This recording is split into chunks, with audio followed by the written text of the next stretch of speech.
rahmatullahi wa barakatuh.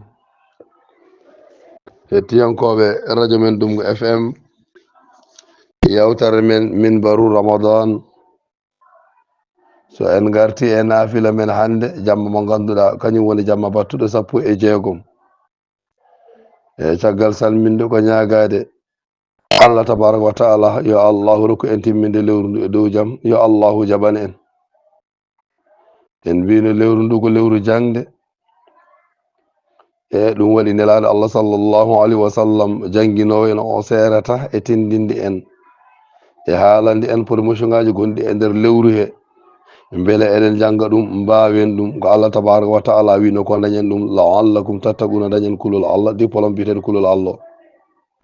ene jeeya ko nelaɗo Allah sallllahu alayhi wa sallam jangguintuno en omo jangguini en ko Allah jangguinno en woni ɗiggande jinnaɗo ɗum kam eɗen gandi ayeji kewɗe gari hen hadisaji gari hen ha heewi kono nelaɗo Allah sallllahu alayhi wa sallam ene tengtin ɗum kadi e ramadan omo tengtinde ɗiggande jinnaɗo mum e ramadan e nafoore wonde hen waman barra walidehi fi ramadan yanala nasrullahi taala birrahma wa ana kafiluhu fil janna. kala omo ganduɗa o ɗiggini jinnaɓe makko e nder lewru korka maw heɓ yurmede Allah taala taw kadi ko mo heɓ yitere yurmede Allah tabaraka wa taala nelaɗo ko min woni gondiɗo makko goni defiɗo moɗo aljanna o natat aljanna. ɗum noon ɗiggande jinnaɗo en jangguini heewi baraji en heewi jobdi kono mbiya ɗiggande jinnaɗo nder rewru korka ƴewde ko welata jinnaɗo ma mbaɗa e korka ƴeewa ko jinnaɗo ma aña ɓuura ɗum rentade lewru korka o wi ɗum kadi ene ɓuuri baraji e ɗiggande jinnaɗo ko wona lewru korka. ɗum foof ko nafoore nde ganduɗa beele so a waɗi ɗum ganda ko an tan nafata so lewru korka ma yi tawatta aɗa continue ɗiggande jinnaɗo neɗɗo ko yamiraɗo yo ɗiggal jinnaɗo mum saabu Allah tabaraka wa taala adino wiide wa abudullah wala tushriku bihi shay'an o rewni ko wa bil walidayni ihsana o ndewe Allah hoto ndendidine Allah hay hunde ndentuɗe shirku moƴƴani so on pari e shirku ko adine memboytoɗon goɗɗum walla poɗontoɗo goɗɗum wa bil walidayni ƴeewi jinnamum jinnaɗo gorko e debbo ihsanan moƴƴere e teddugal yo won hakkude mon jurum yo won hakkude ma e jinnaɗo ma teddin jinnaɗo ma yurmo jinnaɗo ma waɗantu jinnaɗo ma ko bawnoɗo ene waɗanma ko joginoɗo ene waɗanma ndena wawnoɗo ene waɗanma ndena wawa ko joginoɗo ene waɗanma ndena ala ko cembinnoɗo ene waɗanma ndena a sembani ko cellunoɗo ene waɗanma ndena a sellani aɗa woni dofol hande noon ko hunde nde balo ko tourne ko an hetti dow ko an jogui o natti wawde ko an selli o natti harde cellal ko an wawi o natti wawde ko an sembini o natti sembinde on mbiɗa ko ya teddimmo ko ya moƴƴema ko ya yurmamo. Allah tabaraka wa taala wini wa wassayna al insana min basima neɗɗo bi walidehi jinnaɓe makko husnan yo moƴƴan gandata ɗum koye ɓuuri tengtude fof e moƴƴere nde o moƴƴanta yo ƴeew jinnaɗo debbo ono tampi kañum hamalata ko ummuhu karahan yummo o rowndimo koye wawnere ala ko wawi hen wonko woni e reeduma anda ko woni nena ɓuño jamme ñalawma nen tampinma fo aɗa woni hen o wada ato jibintu kadi ɓiɗɗo o karahan wona kanko welete jibin tan ɗo jibina ala ɗum ne kadi so yonti ko force ha jomum sikkani ko hen heddoto Allah caɗele gonɗe hen ɗum so tawi ɓiɗɗo teskima ɗum tan ma moƴƴe jinnaɗo mum Allah wiyen moƴƴe maɓe ganden aɓe won ko Allah woni tagɗo en kono ko kamɓe woni sababu nde Allah rewnatma addatma nde rewruma koye mabɓe. Allah winen kadi waqada rabbuka ñaawi joomi Allah ta'buduna a rewata illa iyyahu hoto rew so wona Allah hono no wirmani hoto waɗa shirku billahi sa pari moƴƴan jinnaɓe ma ko adi aɗa bello e moƴƴere wonde o wi kadi yaade hata rew hay goto o ñaawi hay goto wodani mon rewe so wona Allah wobil walidayni sa pari rewde Allah o wi jinnaɓe ma kadi ihsanan ya moƴƴere haw yettotono ɗo wiyannoma so tawi goto mabɓe yi ha nañwi tampi hoore heeli walla watti haalde ko ganduɗa ene manka yadude e fama muƴuma hoto wiɓe fala taqul lahuma uffin hoto wiɓe hajun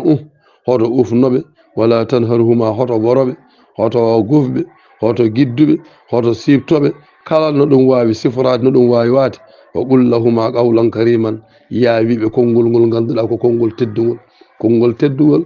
ngol poɗɗa wiide jinnaɓe ma hay soɓe gonano julɓe ɓe kalde ma an an kam respecte ɓe dokkaɓe gueɗal jinnaɗo kalnaɓe konngol ngol ganduɗa ko konngol teddu bangol respect konngol teddugol. O wiya lesɗinanɓe o wi wa hafid lahuma janaha zul lesɗininaɓe wefjo ha joni koyara woni hoykinade taw ɗum fof ko min arrahmati ko saabu yurmede ya hoyfino less jinnaɓe ma o gonɗa gando ko foof hoto hollirga jinnaɗo ma hono no kollirta almuɓe mani won hollu wonde ko min wonma gando e dow ma ko joguiɗa fof hoto ɗum jinnaɗo ma andino somo anda ka yata ko moƴƴere nde moƴƴantamo nde o qul wi rabbi jomam ko gonɗa lamɗo ko tawɗa garatuji pop sa ari less jinnaɗo ma hoofo ko gonɗa ceernal ɓuttal fof mawgal fof sa ari ka joni less jinnaɓe ma hoofo ko gonɗa jangguinowo ɗo école ɗo duɗal ko pop sa ari less jinnama andu ko jinnama hoofo gona less hoto janggin toon gara ga kadi mbiya wonde no dartuɗa e suka mako ma dartuɗa e jinnama moƴƴani o qul wi rabbi jomam irhamhuma yurmoɓe junnaɓe kama rabbayani sagira noɓe nehirno kam ɓeɗa famɗi mi wawa haydara aɓe ndenami kala ko gañatami aɓe ndenami kala ko aybintami aɓe ndenami aɓe nehami aɓe ñammina aɓe jarna mbeɗa ɗano mbeɗa haɗa ɓe ɗanade mbeɗa soɓa mbeɗa somnaɓe hunde foof e tampere mbeɗa waɗaɓe ɗum noon Allah noɓe joguirno e jurmi amni an mbawno ñoƴƴudemi an mbawno wardemi an mbawno acciddemi e hooram kono ɗum fof ɓe mbaɗani Allah minne mbeɗa ñaagui mi wawa darade fodde darde noɓe daranno kam kono mbeɗa ñaaguima ya yurmoɓe hono ɓe jurmorino kam noɓe nehirno kam guila guel mbeɗa waɗi cukalel tokse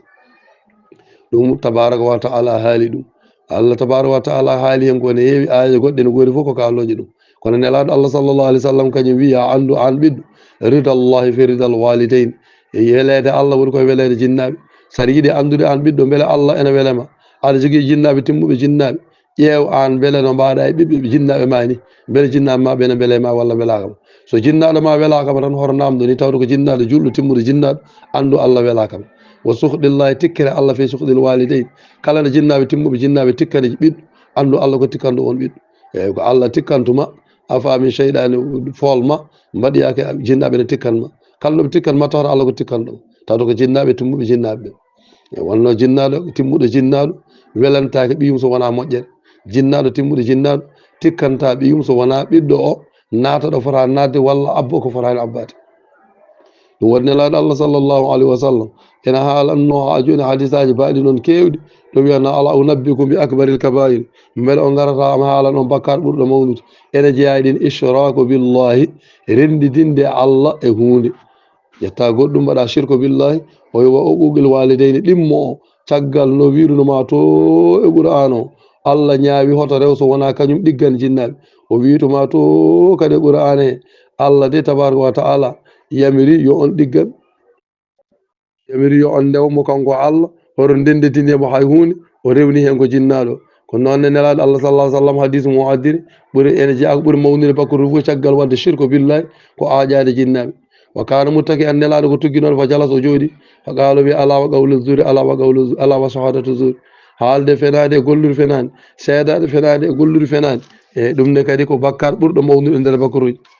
nelaɗo Allah sallllahu alayhi wa sallam o haalini hen o wi wonde noon jinnaɗo yo du'ane honno wirunoɗa gani e qur'ana ni ɓiɗɗo yo du'anto jinnaɗo ɗo wiyanno o qul rabbi irhamhuma kama rabbayani sagira aye o wi isa taraka al abdu du'a lil walidayn ɓiɗɗo so tawi maccuɗo Allah natti du'anade jinnamum fa inno yanqadi anhu rizqu o damal risque pour uddituma tinno no pinɗa fo du'ana jinnaɓe ma no julɗa fo du'ana jinnama soɓe guuri soɓe guurani o wimane dañƴa fof aɗa du'ana jinnaɓe ma ɗum ɗo no uddita damal arsugu ma ñande ɗaccuɗa ɗum fof ɗum ene udda damal arsugu ma so won ligguey mo gonnoɗa bona so won ko ganduɗa aɗa liggorno walla aɗa yeyanno natta marsude taw ko goppuɗa ji'onade jinnaɓe ma ko waɗi ɗum woni nelaɗo Allah sallallahu alaihi wasallam wi o wi yimɓe nayo ene hani Allah wasana annudeɓe aljanna wiya holɓen wala yusiguhum naim hay nema aljanna ɓe dañata holɓen wiya ko duumiɗo yarde sanngara e ñamowo riba e ñamowo jawdi alyatimaɓe o watti hen wal aqu li walidey ñamowo jawdi alyatim ko alda ha joni ganduɗa hoorema e gonga e watti nayaɓo o ko gaƴotoɗo jinnaɗo oɗo kam ene hani Allah wasa nandudemo aljanna en jigui nelaɗo Allah sallallahu alaihi wasallam wiyanno ɓiɗɗo ga o wi ɗiɗo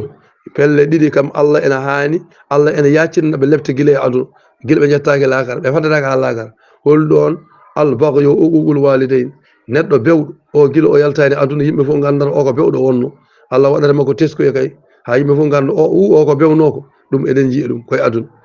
lakara ha lakara o uququl walidayni gaƴinoɗo jinnaɗo mo nanata jinnaɗo ɗum ne kadi ko guila e aduna ɗum kay yoni tan yiyeede ɓiyi ko ene wayno fewani e ƴiyi ko ene wayno fewani yimɓe mbiyana kalɓe neƴƴo ko ni o wano e bammakko ɗum waɗi nela sallah sallam wiyanno barru abaakum ta barrukum abnaakum ɗiggene jinnaɓe moon ɓiɓɓe moon ɗigga noon ko ɗum jobdi tan kala no mbaɗa e jinnade ma ɓiye so ari waɗat yoɓat nden yoɓanno joni noon yoɓata wesa eyyi ɓiɓɓe joni ɓe kam ɓen kam wona ɓinum haalante eyyi saɗi kay ko a ɗiggini jinnaɗo ma beele ɓiye ne ara daro darde ko mbaɗanɗa jinnaɗo ma kono sa bonini jinnaɗo ma ɗum kay sikki ala ma Allah jarrima so wonani kamɓe foof yaltat hen mo ganduɗa oɗo kay waɗata ha wesa sa fiinu oɗo so fi so ari dasat ñande pinɗa fof so ari fi dasat eyyi ko battinirɗen ɗen heewi ko haalte ɗon kono waktu ono yeehi ene jeyami ko nelaɗo Allah sallah sallam wiyanno enen hettiyankoɓe Dungo FM o inna min akbaril kebeiri ene jeeya ko ɓuuri mawnude kadi e bakkatuji fof mawɗi mawɗi ko an yala ana rajul walidayhi ɓiɗɗo walla neɗɗo o ara o yenna jinnaɗo makko o huuɗa jinnaɗo makko walla mbiya o ƴetto jinnaɗo makko ɓiɗɗo arde ƴetto jinnaɗo ko ɗum ɓuuri bonde qila ya rasulallah wa kayfa yal'anu rajul walidayhi hono ɓiɗɗo ƴettorto jinnaɓe mum neɗɗo ena huccite e yummum jibin ɗum no wayi tampude baaba daddowo jamɓe ñalawma no wayi tampude e ma kuccita e jinnaɗo ma ala ko mbawata so wona ƴettade ɗum hono woniri qala nelaɗo wi yasubbu rajulu aba rajuli fa yusabbu abahu fa yasubbu abahu wa yasubbu ummuhu ayno neɗɗo ƴettorto neɗɗo o wima hono neɗɗo ƴettorto jinnaɗo mum ko ngara e guiƴe hono ma ƴettoɗa ɗum o refta hen kanko no ƴeew ko ɓuuri bonde o fawanma ɗo sa ƴettima bamma ko ƴettima bamma ko an ƴetti bamma a ƴettima yummakko o ƴettima yaye makko an waɗi kala ko wiya yumma an suko johowo nder wuuro ko ɓuuri hewde ko an waɗi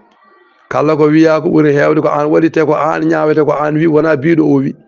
saabu ko an yiyatamo mbiyama noon bammakko mbiya noon yummakko kanko on o witoma noon nelaɗo wi kala jasɗo e aduna ko o ɓuuri jas ko ɗum bakkat ɓuuriɗo mawnude fof ko ɓiɗɗo darototo ƴetto jinnaɗe mum a yaltigal sa ari galle ka aɗana moɓo aɗana kay hocca paɗe aɗana walla jinnaɗo ma kala ko weeli ɗum kono sa yaltimo kawruɗa e gueƴi ko e naggam bamma e naggam yumma aɗa gajoro ɗum on ne ene yoftoma kulɗoma seeɗa walla mo ala ta wima hay an ay firti ko mbiɗa ko artiri ɗum e jinnaɗo ma hol mbiɗo ko an wadde nden to ɗen no fewi nelaɗo wi kala mbaɗo ɗum ko jaso eyyi wadde yo neɗɗo reeno yaade tan aɗa ƴetto jinnaɓe jonen aɗa tawa saha neɗɗo bette neɗɗo o haali mum haala moon ko o ƴetto ɗum yimɓe fof mbiya waɗi ko boni ari boni taw waɗani ko boni mo haali o wimi jabata ko kaari en nanɗo mbiɗa hersi ɗumen taw kanko wonko haalanno on ko ɓuuri ɗum bonde wadde ko ɗum artira e makko wadde yo anden to nelaɗo wi ɓuuri jade fof ko ƴettotoɗo yummum ƴetto bamum ɗum noon mbaɗo ɗum pop yo andu ene ƴetto yummum ƴetto bamum bakkat mum ene mawni tawde koye kaba'iru bakkaruji mawɗi kaaleteɗi ko rendidinde Allah ne gueɗe mbaɗi noon ɗum ɗo wiyama ko hen jeeya a andi ɗum ko bakkat mawɗo yo nden to ɗum no fewi yo nden to ɗum no fewi hettiyankoɓe e radio men Dungo FM so en garti e naafila men jamma battude 16 so neɗɗo juuli hen dardi oman salla fi rak'atayn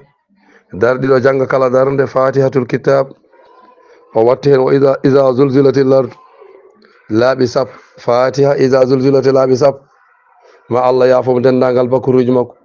somo wonduno e himɓe woni caɗele ma Allah yolɗinamo ɗen caɗele Allah renamo e balaw aduna e lakara heddatako e galle makko basal ma Allah ittu ma Allah nannu e galle makko ngaalu e yondinare Allah jippino ɗon yurmede Allah ustata e ñobdi makko hay hunde o naata aljanna so o naata o nadde e salihin en moƴƴuɓe ɓe ɗum noon ɗe ñaago Allah tabaraka wa taala Allah rokku en gollude kadi yo Allah jaɓani Allah rokku en timminde lewru ndu hettiyankoɓe Dungo FM eɗen duwo no ceerno wino ya rabba ramdanil muazzami wassuran ayba imrin qad qana minhu qiyamu waj'al lana ya rabbi rizqaka wasi'a wala auna fi ramadana haythu yuqamu ya rabbi faqbal sawmana wa zakatana wa salatu kulli muslimina salamu karlil lana ramadana yassir amruhu للمسلمين ومن له الإهمام قيد لنا الشيطان في رمضاننا واغفر لنا الزلات يا علام واغفر لأولاد لنا والوالدين ومن لنا الأرحام يسر لنا الأرزاق والأهوال يا من قد يدور بأمره الأيام ثم الصلاة على الرسول حبيبنا والأهل والأصحاب ثم سلام اللهم صل على سيدنا محمد وسلم آمين يا رب العالمين.